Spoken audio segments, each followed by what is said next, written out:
Priya Bhattacharya, welcome back to my channel. Karnataka ऐसे students को कुछ बातें बतानी, कुछ इंपॉर्टेंट बातें। बच्चों इस वीडियो को ध्यान से देखिएगा और ध्यान से हर एक बात सुनिएगा, बिकॉज आपने जो 19 जुलाई को मिस्टेक किया है वो आप लोग को कल के एग्जाम में नहीं करना है, बिकॉज कल का एग्जाम भी मोस्ट इंपॉर्टेंट है। इसीलिए मैं आपको ये बातें बता रही हूँ, क्योंकि बहुत सारे स्टूडेंट्स ने मुझे कमेंट करके पूछा है दी अगर मैंने OMR सीट में ऐसी गड़बड़ कर दी है तो क्या मुझे मार्क्स मिलेगा। मैं आपको हर एक पॉइंट क्लियर करती हूँ बच्चों, जो जो आपका डाउट है। सबसे पहले किसी स्टूडेंट से कहा कि दी मैंने जो है OMR सीट में जो है एक रॉन्ग सर्कल में अपना आंसर कलर कर दिया था, जिसका आंसर वो नहीं था। मैं फिर वो उसका जो है आंसर दूसरा कुछ था, तो मैंने उसमें जो है इरेज करके फिर से मैंने दूसरे वाले में उसको आंसर किया है। तो क्या मुझे उसमें मार्क्स मिलेगा? तो बच्चों मैं आपको क्लियरली बताती हूँ, उसमें मार्क्स नहीं मिलने वाला है, बिकॉज OMR सीट जो है आपका इन्वेजिलेटर्स या कोई टीचर आपके चेक नहीं कर रहे हैं, ये कंप्यूटर बेस्ड चेक हो रहा है। और कंप्यूटर में थोड़ी सी मिस्टेक होने पर जो है आपकी मार्क्स सीधा कट हो जाएगी, इसलिए उसमें आपको मार्क्स नहीं मिलेगा। बिकॉज जो है कंप्यूटर मशीन है, उसमें जो डाटा फिट किया जाएगा वही आप लोग को मार्क्स दिया जाएगा, चाहे उसमें आपने इंक गिराई हो या फिर आपने उसमें व्हाइटनर चलाया हो या कुछ भी किया हो। अगर अच्छे से इरेज भी हो गया है, लेकिन कंप्यूटर एक मशीन है जिसको हर एक छोटी सी छोटी बात नजर आती है, तो इसलिए उसमें आपको मार्क्स नहीं मिलने वाला है।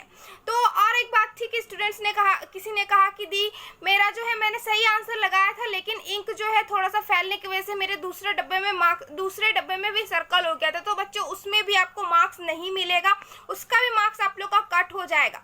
जैसा कि आपको पता है कि जो है 22 जुलाई को जो एग्जाम्स है, 3 पेपर के एग्जाम है, तो किसी ने मुझसे कहा कि दी जो कन्नड़ में जो ग्रामर्स आएंगे वो कैसे आएंगे, या फिर इंग्लिश में जो ग्रामर पोर्शन दिया जाएगा वो कैसे आएगा।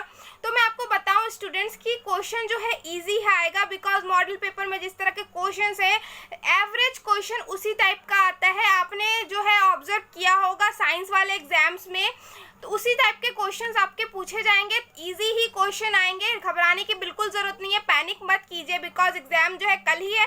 अगर अभी आप पैनिक करते हो तो आपका एग्जाम कल का खराब चला जाएगा, इसलिए पैनिक करने की जरूरत नहीं है। आप कल अपना एग्जाम माइंड को स्थिर करके दो। और कुछ स्टूडेंट्स ने मुझे कहा कि दी कौन से पेपर को पहले करूँ। बहुत सारे स्टूडेंट्स के बहुत सारे पेपर है, डिफरेंट पेपर है, बहुत सारे स्टूडेंट डिफरेंट को चूज किए। कोई तेलुगु लिया होगा, कोई कन्नड़, कोई हिंदी, कोई संस्कृत, कोई इंग्लिश तो कंपलसरी ही होगी। तो इस तरह से चूज आप जो मर्जी हो उसको आप चूज कर सकते हो पहले। इसमें कोई भी ये नहीं है कि आप कौन सी चूज करोगे, ऐसा कोई भी नहीं है। लेकिन मैं आपको कहूँगी कि अगर किसी स्टूडेंट्स का इंग्लिश पेपर पहले है तो आप इंग्लिश कर लो, बिकॉज इंग्लिश जो होता है ना उसमें ग्रामर पोर्शन थोड़े होते हैं, तो उससे स्टूडेंट्स को कन्फ्यूजन हो जाता है। तो इंग्लिश पेपर को आप जल्दी कर लोगे। और मैं कुछ टिप्स बताती हूँ आपको कि जब भी आप OMR सीट में सर्कल करो, because circle is most important thing. अगर आपको सारे क्वेश्चन आते भी, अगर आपने किसी क्वेश्चन में रॉन्ग सर्कल कर दिया है तो आपका वो आंसर खत्म हो जाएगा, वो मार्क्स आपको नहीं मिलेगा, जो बहुत सारे स्टूडेंट ने 19 जुलाई को एग्जाम में किया है।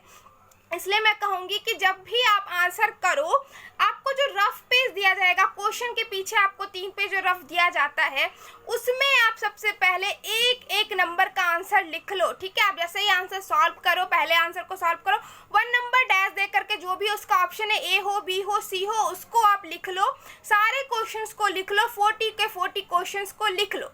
अगेन आप उस कॉपी को साइड कर दो, उसको OMR सीट पे फिल मत करना। ठीक है, फिर आप क्या करना, दूसरे पेपर को लो। अगर मान लीजिए स्टूडेंट्स का कन्नड़ है, वो कन्नड़ लो, कन्नड़ सॉल्व करो, उसको भी रफ पेपर में लिख लो। उसके बाद आप अगेन तीसरे पेपर को लो। तीनों पेपर को सॉल्व करने के बाद आपके पास जो टाइम बचेगा लास्ट में, उसके बाद उसमें जो है आपको सारे OMR शीट में अपने सर्कल करने हैं। इससे क्या होगा कि एक तो आपने सारे क्वेश्चन सॉल्व कर लिए, उससे कोई भी टेंशन नहीं रहेगा आपको टाइम का, आपके पास टाइम रहेंगे। और दूसरी बात कि आप जब भी आंसर को चेक करो, आंसर को रीचेक जरूर करना है। आंसर कर लिया ऐसा नहीं कि छोड़ दिया, उसको रीचेक मारना। स्टूडेंट्स रीचेक नहीं करते हो इसलिए गड़बड़ हो जाती है, रीचेक करो। अब कैसे OMR सीट में भरोगे? OMR सीट में अक्सर स्टूडेंट्स गड़बड़ करते हैं। अगर मान लीजिए फर्स्ट का ऑप्शन C है, उसमें जो है लाइनिंग स्ट्रेट होता है, स्टूडेंट्स को कंफ्यूजन हो जाता है कि 1 का आंसर कहीं 2 में ना चला जाए। ठीक है, तो ये कंफ्यूजन कैसे दूर होगा? अगर 1 का आंसर है ना, तो 1 के स्ट्रेट आपके पेंसिल्स होंगे, पेंसिल आप स्ट्रेट लाइन देखना कि हाँ ये 1 का C है, तो उसमें आप पहले पेंसिल से कलर कर लो। ठीक है, पेंसिल से कलर कर लो, उसके बाद आप पेन चला सकते हो, या फिर आप डायरेक्टली भी पेन चला सकते हो, लेकिन लाइन को मैच करके चलाना। यही गड़बड़ स्टूडेंट्स ने किया है 19 जुलाई के, बिकॉज आप लोग पहली बार OMR सीट पर एग्जाम दे रहे हो, इसलिए ये कंफ्यूजन आ रहा है। लेकिन जो 19 जुलाई को आपने गड़बड़ की है वो 22 जुलाई को मत करना, ठीक है। और कल के एग्जाम के लिए आप लोग को ऑल द बेस्ट। आप लोग बहुत अच्छे से एग्जाम दो, और जो भी आपका क्वेश्चन हो, जो भी आपकी क्वेरीज हो, वो मेरे कमेंट सेक्शन में कमेंट करो। मैं हर एक वीडियो कोशिश करूंगी आप लोग के लिए बनाने की, ठीक है। घबराने की जरूरत नहीं है। कुछ भी अगर एग्जाम्स खत्म भी हो जाएंगे फिर भी मैं आप लोग के साथ हूँ। उसमें बहुत सारे आप लोग के कमेंट है कि पासिंग मार्क्स क्या है, दी रिजल्ट कब आएगा, मैं सब कुछ धीरे धीरे क्लियर कर दूंगी, इसलिए घबराने की जरूरत नहीं है। और कल के एग्जाम के लिए मेरी तरफ से बहुत बहुत बहुत बेस्ट विशेस। आप लोग बहुत अच्छे से एग्जाम दो, बिकॉज कल के बाद आप लोग फ्री हो, इसलिए अच्छे से एग्जाम दो और अच्छे से प्रिपेयर करो। Thank you, have a nice day.